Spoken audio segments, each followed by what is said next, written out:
All right, welcome to my Physics 2211 Lab 1. My name is Hannah Perlman, and let's get started. So the introduction to this lab. The purpose of this lab was to create an experimental model for an object moving with constant velocity and compare it to a predicted model calculated using a computational model. So the object that I used was a gold mass which resembled a puck. The experimental model was created using Tracker, and the computational model was created using GlowScript. This lab should help us demonstrate Newton's second law, the principles of Newton's second law. So to get more into that, Newton's second law is F net is equal to mass times acceleration. And that tells us that acceleration of an object is directly proportional to the net force acting on it, and that acceleration is inversely proportional to its mass. F net is also equal to the change in momentum over the change in time. And if we take both of those and we go through a derivation, we'll end up getting the velocity update formula, in which we'll be able to see if we have F net, the net forces are equal to zero, that this will all cancel out and be zero, and the final velocity will equal the initial velocity, which is how we get constant velocity. So here's an overview of my results. This blue line is my observed results, so this is my experimental model, and this is my predicted results through the computational model. This is what we're going to be going through as we go through this lab. So the procedure. First, I recorded a video of the mass sliding at a constant speed in a straight line, and then I put the video into Tracker, and I tracked the puck's position at each time frame for a certain time increment increase. And then step 3, I created a computational model of the puck's predicted position in GlowScript by editing the starter code with the initial conditions that I got through Tracker. Then I created a spreadsheet of the observed and predicted positions to create a graph. And then I compared both the computational and experimental models to come up with conclusions in regards to constant velocity.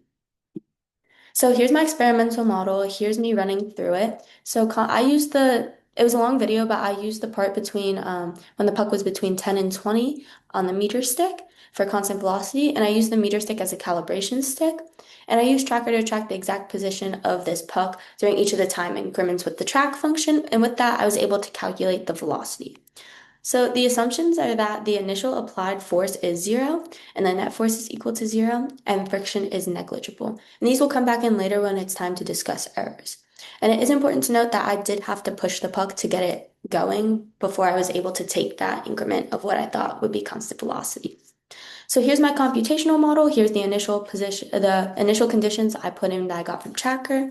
Here's the net force, which is zero because that's how we get constant velocity. And here's how the position would update. So I would get my data from this computational model. So for the systems and surroundings, the system is the moving puck. The surroundings is the table, my hands, the air, everything around the puck. That just isn't the puck, basically. So the similarities and differences. So just by looking at this, we can see that the experimental version, the observed version, starts to diverge from the predicted path, but then we can see right back here that these two data points start to line back up.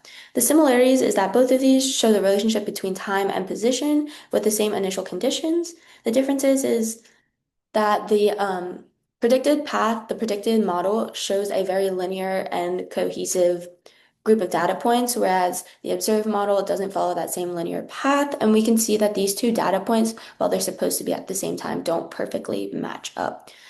And now let's go through the errors of why that could be.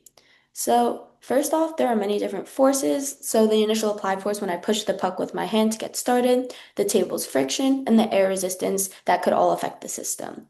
And then I could also have had a rounding error. So when I was rounding some of my values from Tracker, it could cause some change in the data points in which they might not have lined up, which is what we saw previously. That could be the error that caused that. And lastly, the position tracking. In the Tracker application, it was very glitchy on my MacBook, and I wasn't always clicking in like that same straight line path that I should have been following. So that could have affected my data points as well. And now let's go to the discussion questions. So if the slope of the axis was changed, or if the axis were changed, the slope of the graph would become negative.